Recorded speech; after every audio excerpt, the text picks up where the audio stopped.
La caída de los precios de los bonos del Tesoro y el consecuente aumento de sus rendimientos arrastró a Wall Street a la baja en esta apertura de una nueva semana y de un nuevo trimestre. Hoy fue la primera sesión después del asueto de Semana Santa y ya les voy a contar lo que pasó y algunas de las principales noticias. Es 1 de abril, 7:40 p.m. y vamos a comenzar aquí. Dice el economista que el bono empuja a Wall Street a la baja. ¿Por qué? Se refiere al bono del Tesoro a 10 años, el más importante para los mercados financieros, que hoy cayeron de precio. Al caer de precio rinden más. ¿Por qué cayeron de precio? Ya lo vamos a ver. Aquí está la explicación. Los rendimientos subieron, el bono cayó de precio, su rendimiento subió a medida que los sólidos datos de la economía reducen las expectativas de la baja de las tasas. ¿Cuál fue ese dato sólido que fue publicado hoy?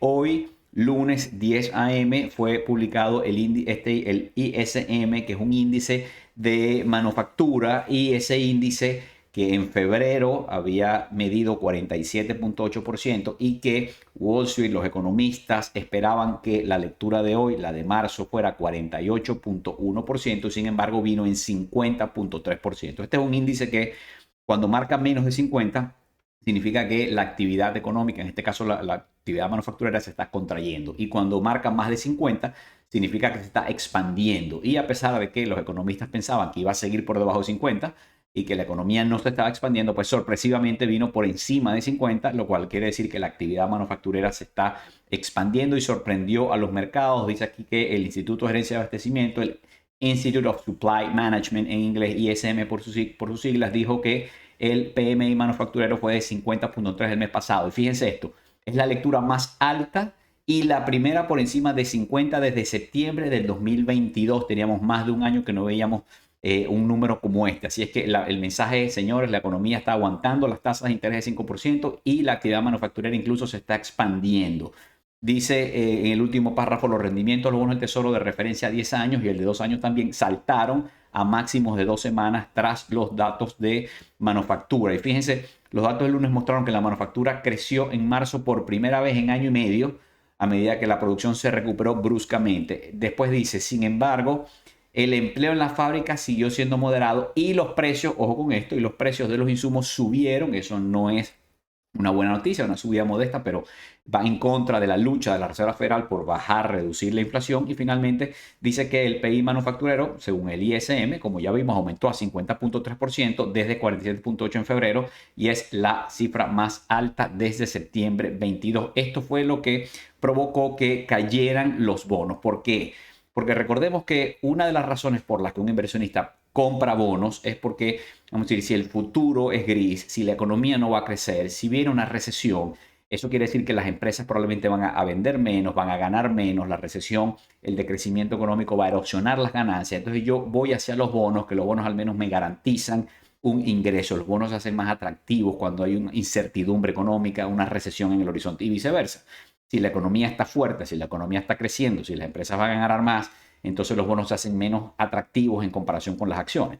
Pero por otra parte, fortaleza que está demostrando la economía también da a entender que las tasas de interés que están altas podrían seguir altas y podría ser que la Reserva Federal no las baje tan pronto como se esperaba, porque la Reserva Federal necesita asegurarse de que la inflación se está enfriando y está bajando, y para ello necesita que la propia economía se enfríe. Si la economía se está recalentando, eso probablemente va a hacer que la Reserva Federal prefiera esperar un poco más. Fíjense, estos son los bonos. Los bonos del Tesoro desde el más corto, un mes, hasta 30 años. Ven verde. ¿Por qué ven verde? Porque todos los rendimientos subieron, pero además subieron de manera importante. Fíjense que el bono a 10 años subió 12 puntos básicos y terminó rendiendo 4.32. Una subida de 12 puntos básicos en un día es una subida muy dura, muy fuerte, y esto me hace pensar que podría estar regresando la volatilidad al mercado que vimos a finales del año pasado. Les voy a hablar de eso en un video anterior, también les hablé, porque fíjense, yo creo, y esta es una percepción muy particular, muy personal mía, que la caída que vimos el año pasado, en octubre, noviembre, en el mercado, que el mercado, vamos, si tuvo esa caída y después de ahí empezó el rebote y este rally gigantesco que hemos tenido en el mercado de acciones, pero el fondo que tocó el mercado en octubre, noviembre, fue precisamente no solamente porque los rendimientos de los bonos subieron y el bono a 10 años llegó hasta 5%, sino porque además había mucha volatilidad en el mercado de bonos y eso pone nervioso a Wall Street. Entonces, bueno, hoy vimos que subieron con fuerza los rendimientos. Yo diría que hoy es un día raro porque hoy es el primer día después de la Semana Santa. Los mercados europeos estuvieron cerrados hoy, siguen cerrados. Mañana martes para mí es la prueba de fuego. Mañana están abiertos todos los mercados asiáticos, europeos y los mercados americanos. Y yo creo que mañana es que vamos a ver si esta subida de 12 puntos básicos mañana tiene otra pierna, tiene se extiende o si más bien se devuelve. Creo que el día de mañana es fundamental para saber a qué nos enfrentamos. Dice Bloomberg aquí que las posibilidades, las apuestas de un recorte de tasas en junio cayeron por debajo del 50% después que tuvimos estos datos de la actividad manufacturera que vinieron muy fuertes. Y fíjense, les muestro aquí el bono a 10 años. Este es el cuadro de los últimos 5 días, el rendimiento del bono los últimos 5 días. Ustedes ven que la semana pasada llegó a estar en 4.27 más o menos. Después terminó la semana bajando y ustedes ven hay una raya, ¿verdad? Una plana, eso es el fin de semana largo, eso es viernes, sábado y domingo, el mercado estuvo cerrado.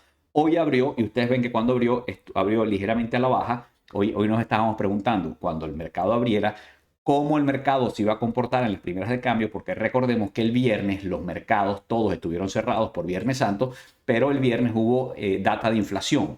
Hubo data de inflación en Estados Unidos, algunos vieron el vaso medio lleno, otros medio vacío, pero lo cierto es que hoy queríamos ver cómo el mercado de bonos reaccionaba a esa información que salió el viernes cuando estaban cerrados los mercados. Entonces, bueno, la primera reacción es que los rendimientos comenzaron a bajar, pero de una vez empezaron a subir y después vemos que subieron verticalmente y cuando salió el dato de manufactura a las 10 de la mañana siguió la subida, se los voy a enseñar en más detalle. Bueno, aquí podemos ver de nuevo, este es el mismo gráfico que acabamos de ver los últimos 5 días. Fíjense que ahí les marqué que el 26 de marzo, la semana pasada, marcó su punto más alto de esa semana, 4.27, pero todo lo que había retrocedido hoy lo ganó y aún más cerrando hoy en 4.32. Fíjense, este es el gráfico del mismo bono de 10 años, pero solo hoy. Este no son 5 días, esto es un día, esto es hoy. Fíjense lo que ocurrió hoy, el mercado a las 10, fíjense, el bono empieza a subir a las 6 de la mañana más o menos, tímidamente, a las 8 sigue subiendo y está claramente en subida cuando a las 10 de la mañana sale la noticia de la data de manufactura. Ahí les puse un cuadrito rojo para que vean, en ese momento la subida agarró más velocidad, pero ya el mercado antes de tener la data de manufactura, ya el mercado venía castigando los bonos cuyo rendimiento iba subiendo porque el mercado, esto me da a entender, el mercado o cree que la economía va a estar muy fuerte en el futuro o no confía en los esfuerzos de la Reserva Federal para mantener a raya la inflación en el largo plazo. En todo caso, pues cuando salió la data de manufactura terminó de caer el precio del bono, terminó de subir el rendimiento y bueno, después siguió subiendo un poco más hasta que cerró en 4.32. Recordemos que el año pasado, aquí está otra vez el bono a 10 años, pero este es el gráfico de un año. Recordemos que el año pasado, ahí entre octubre y noviembre, cuando hizo ese doble tope que llegó a 5% del rendimiento, en ese entonces, recuerden, hicimos un video, les dije, mire, puede ser una buena oportunidad de invertir, de comprar bonos del Tesoro. El Tesoro no va a quebrar probablemente. Recordemos que el Tesoro de los Estados Unidos es el que imprime los dólares, con el que le va a pagar sus bonos. Probablemente no va a quebrar, o seguramente no va a quebrar, y rindiendo 5% no era el peor momento para comprar bonos, ciertamente. Y bueno, eso después cayó, retrocedió, pero cuando lo que les quería significar es que en octubre, noviembre, cuando se dio ese doble tope, había mucha volatilidad en los bonos. Ustedes recordarán que variaban 5, 10, 15 puntos básicos diarios, una volatilidad que se parece más al mercado de acciones que al de bonos, y eso fue lo que en mi opinión más afectó a Wall Street en esos días que llegó al fondo antes de este rally que tenemos hoy.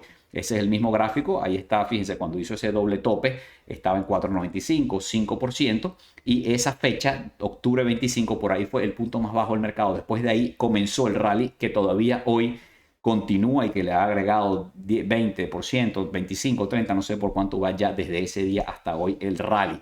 Pero hay otras preocupaciones que pesan sobre los bonos del Tesoro. Fíjense, dice Bloomberg que hicieron 1 millón de simulaciones sobre el escenario de la deuda actual de los Estados Unidos y el ritmo al que van emitiendo deuda, y hicieron 1 millón de simulaciones, eso es lo que llaman un Monte Carlo Simulation, y 88% de los escenarios en esas simulaciones del futuro, donde meten un montón de variables, distintos escenarios de crecimiento económico, inflación, empleo, etcétera, y 88% de los escenarios dicen que el gobierno de los Estados Unidos se está endeudando a un ritmo que no es sostenible. Esa es una preocupación que hay en el mercado. También lo decía hoy Ken Griffin, nada más y nada menos, dueño de Citadel, una de las empresas más grandes en Wall Street, y dice que ve que la economía va a crecer modestamente, pero su preocupación es la deuda, y dice que es irresponsable el ritmo al que estamos endeudando a las futuras generaciones. Y bueno, dice Reuters que el Dow y el S&P cayeron junto con los bonos al tener la data de manufactura. Aquí está la noticia en español de Reuters. Wall Street cae a medida que los datos manufactureros elevan los rendimientos de los bonos del tesoro. Bloomberg dice que las acciones se unen a las pérdidas de los bonos y las apuestas para recortes de tasas de la Reserva Federal se desmoronan, se debilitan.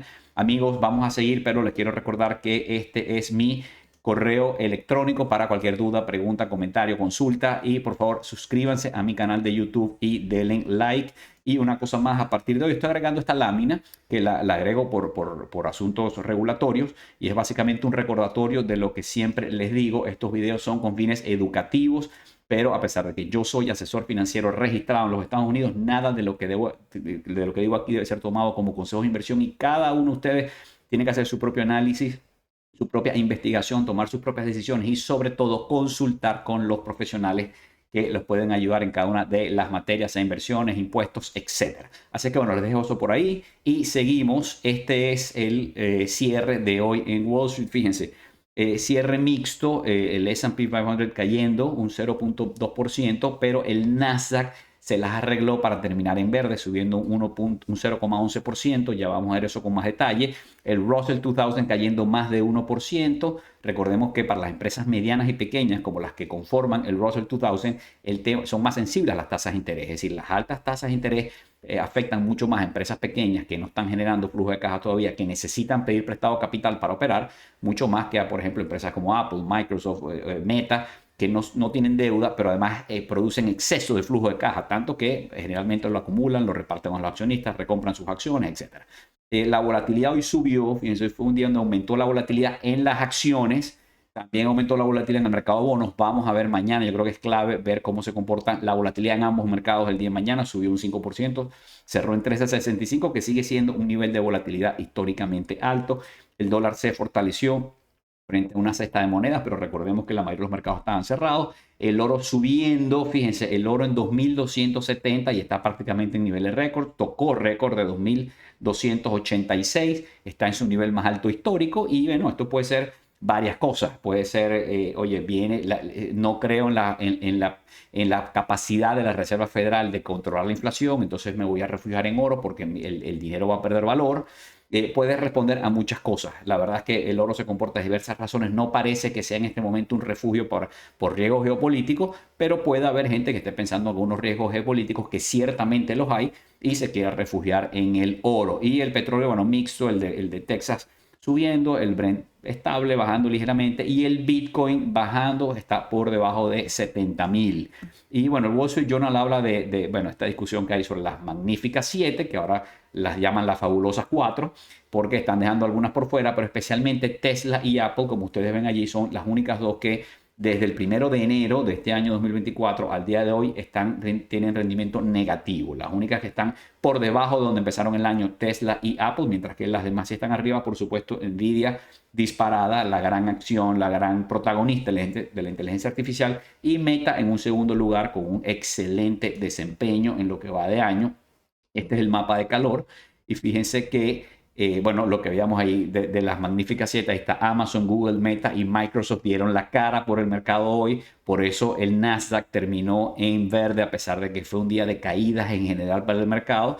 Y bueno, vemos que tanto Tesla como, ¿dónde está Apple? Ahí está, tanto Apple como Tesla, pues en rojo hoy, tal cual como lo vimos en ese gráfico del Wall Street Journal. Y vamos a ver aquí, fíjense, el barómetro del mercado, todo en rojo, inclusive el S&P 500, las 500 grandes que están arriba en las empresas en esa columna horizontal, en la fila de las empresas grandes. Sin embargo, también estuvieron en rojo. Ningún sector se salvó el Nasdaq porque tiene una composición aleatoria con mucho peso de las magníficas 7, pero el mercado en general estuvo hacia la baja. Recordemos que sigue habiendo mucho optimismo y el indicador de miedo y codicia sigue estando ahí en el borde entre codicia y codicia extrema. No hay miedo en el mercado, no hay pesimismo, por el contrario, más bien las preocupaciones son que la economía está tan fuerte, pero tan fuerte, lo cual es bueno, que la Reserva Federal podría tardarse mucho tiempo más en bajar las tasas de interés. Y bueno, esta semana va a haber noticias. Fíjense, mañana martes, otro dato importante, mañana a las 10 de la mañana tenemos el JOLTS, que es el reporte de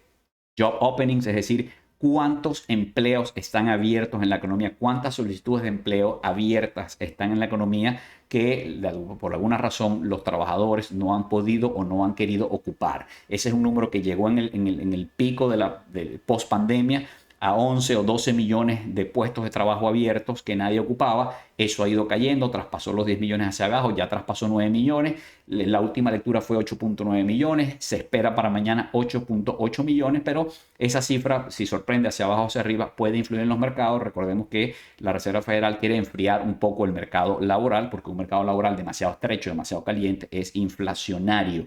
Y el viernes tenemos los datos de empleo del mes de marzo. Y bueno, las nóminas en febrero se crearon 275.000 empleos. La expectativa es que en marzo se hayan creado 200.000 empleos, pero todo el mundo va a estar muy pendiente de en cuánto queda el desempleo. Desempleo en febrero quedó en 3,9%. Se espera que el desempleo ahora al último día de marzo haya quedado en 3,8%.